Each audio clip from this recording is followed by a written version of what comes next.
Chuck, Brinquedo Assassino é uma franquia de filmes lançada nos anos 80, considerada um clássico para a cultura do gênero. Seu enredo inicial conta a história de um serial killer chamado Charles Way, que ao ser fatalmente baleado em uma perseguição policial numa loja de brinquedos, transfere a sua alma para o corpo de um boneco, em uma tentativa desesperada de se manter vivo. A intenção de Charles era usar o boneco como hospedeiro até encontrar a vítima perfeita para possuir. Uma criança. E justamente quando encontra essa criança, um garotinho chamado Andy, ele faz de sua vida um inferno. Ao longo dos anos, o filme ganhou várias adaptações, muitas inclusive não tão aceitas pelos críticos e tiradas como chacota. É o caso do filme O Filho do Chuck, onde somos apresentados a um boneco adolescente e sentimental que não gosta de seguir a tradição assassina da família. Muitos desses críticos disseram que a franquia se perdeu e era melhor ter parado no segundo filme, quando a narrativa ainda causava um certo incômodo. Mas a realidade é que o público, no geral, adora a franquia de filmes, independente de seus roteiros duvidosos. Não é à toa que ela segue sendo produzida até os dias de hoje e ganhando variantes, como o Boneco do Mal, Annabelle, entre outros. Não é segredo para ninguém que muitos filmes de terror costumam ser baseados em fatos reais, o que é bem interessante porque dá um ar mais sombrio para a obra. Com a franquia de Chuck não é diferente, o filme é baseado em um caso real e eu vou mostrar para vocês agora. Em 1906, um pai e uma mãe decidiram comprar um boneco e presentear o seu pequeno filho Robert Eugene Otto, de apenas 6 anos. Supostamente, a decisão foi tomada após o garoto reclamar que não tinha amigos e que se sentia sozinho. Há também uma outra teoria de que o boneco tenha sido um presente que uma ex-empregada da casa deu a Robert. É dito que quando trabalhava para a família, essa mulher era constantemente humilhada e, ao ser demitida, furiosa, ela, que mexia com bruxaria, presenteou um membro mais inocente com um boneco amaldiçoado. De qualquer forma, sendo um presente da mulher ou dos pais, quando recebeu o boneco, o garoto ficou muito feliz e rapidamente começou a tratá-lo como seu melhor amigo. O boneco era exclusivo, de fabricação única, o que o tornava ainda mais especial para Robert. É dito também que ele havia sido fabricado na Alemanha e que o pai do garoto havia o comprado durante uma viagem pelo país. Então isso meio que comprova de que o boneco foi um presente dos pais. E eu particularmente acredito mais nessa possibilidade, porque não tem nexo os pais deixarem um garoto receber um presente misterioso de uma mulher que os odiava. Então pode ser que o boneco tenha sido um presente deles e que a princípio ele não tivesse nenhuma maldição até a empregada colocar. Esse boneco parecia ser feito de pano ou argila. Já os seus olhos pareciam pequenas bolinhas pretas. Ele também tinha uns furos na pele que se assemelhava à textura de uma pele humana. Já a sua boca não era totalmente explícita, mas era possível identificar que havia um esboço de um sorriso. Ele usava uma boina e roupas de marinheiro, roupas essas cedidas pelo próprio Robert.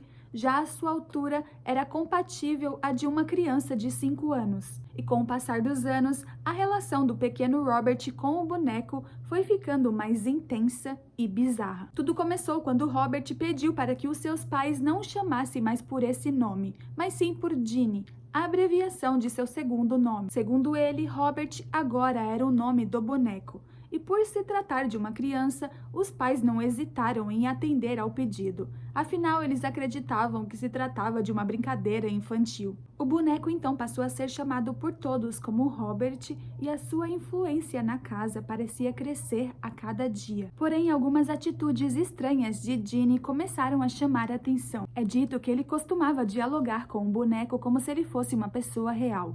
Ele também começou a falar sozinho, em voz alta, e se responder com sussurros, e o que dava a entender é que ele mesmo assumia a personalidade do boneco. Mais estranho que isso é que às vezes a voz de Ginny parecia a de um adulto. Ele tinha até uma tia que frequentava a casa e ela percebia essas vozes e ela falava para os pais que aquela voz era muito grave para ser a do garoto. Mas eles eram tão céticos que não acreditavam nela, preferiam acreditar que o filho estava inventando tipos de vozes. Certa vez, é dito que Ginny estava em seu quarto e acordou de madrugada com Robert o observando. Não se sabe ao certo o que aconteceu dentro daquele quarto, mas é dito que os pais do garoto acordaram assustados com seus gritos. Quando chegaram no lugar, os móveis estavam todos revirados e Ginny claramente traumatizado. Ele não hesitou em colocar a culpa no boneco, mas os pais a princípio não acreditaram. O que de fato aconteceu naquele quarto? Haviam móveis espalhados por todos os cantos. Móveis esses muito pesados, a qual Ginny não teria força suficiente para movimentar. Será que não acreditar no filho era realmente a alternativa mais sensata? Os dias se passaram e vieram mais acontecimentos estranhos. É dito que um homem que era encanador estava arrumando os canos da cozinha quando começou a ouvir uma risada de criança pelos corredores da casa. O detalhe assustador é que não havia ninguém no lugar, nem mesmo Ginny, que era a única criança da família. Curioso, o homem começou a andar pelo espaço e encontrou Robert, que o observava fixamente. Ele não deu muita importância e voltou a fazer o seu trabalho, mas quando ouviu novas risadas, percebeu que Robert não estava no mesmo lugar de antes. E essa parecia ser a nova diversão do boneco, estar em um lugar e aparecer misteriosamente em outro. E essas situações de terror se tornaram comuns na rotina da família, que parecia estar se acostumando. Certa vez, essa tal tia de Ginny, cansada das travessuras do boneco e nem um pouco cética em relação aos acontecimentos da casa, orientou que o pai o trancasse no sótão. Acontece que quando ela sugeriu essa ideia, o boneco estava a observando. No dia seguinte, ela foi declarada como morta em sua casa. Os médicos disseram que essa morte súbita foi em decorrência de um derrame. Logo ela, uma mulher super saudável que nunca havia demonstrado sintomas. E a essa altura, a família de Ginny já não duvidava que o boneco pudesse ter algo a ver. De qualquer forma, a intromissão da mulher serviu como um aviso indireto a todos. Se algum deles tentasse algo contra Robert, eles iriam pagar caro. E os anos se passaram e Ginny cresceu. Ele saiu da mansão da família e foi estudar em Chicago, onde se formou em artes plásticas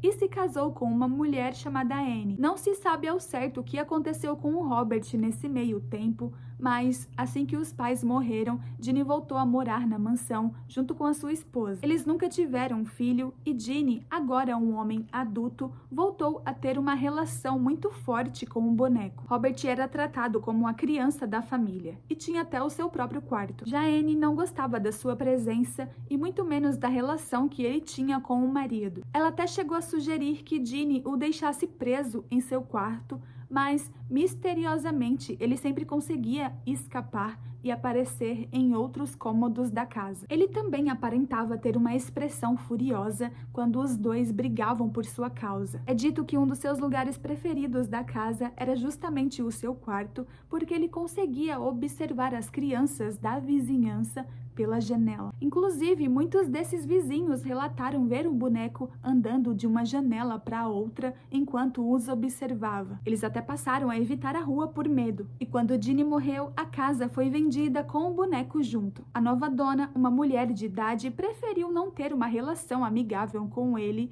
e o colocou no sótão, onde ele permaneceu por anos. Por diversas noites, ela relatou ouvir passos nervosos vindos de lá. Era como se o Robert não gostasse de ficar preso lá em cima e fizesse isso para chamar atenção. Até que um dia, cansada dos boatos que cercavam o boneco, essa mulher decidiu doá-lo para um museu e lá ele permanece até hoje. E já se passaram 30 anos desde que Robert assumiu a sua nova posição como uma figura em exposição em uma redoma de vidro. Desde então, ele costuma receber visitas recorrentes de curiosos e amantes de histórias de terror.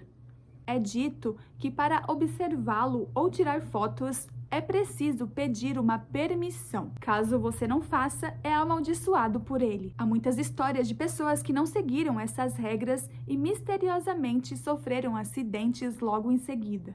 Bom, é isso. Esse foi o vídeo de hoje. Eu espero que vocês tenham gostado. Se inscrevam no canal para acompanhar mais conteúdos como esse. Comentem se vocês já conheciam esse caso. Deixem o seu like se vocês gostaram. É isso. Beijos e até o próximo vídeo.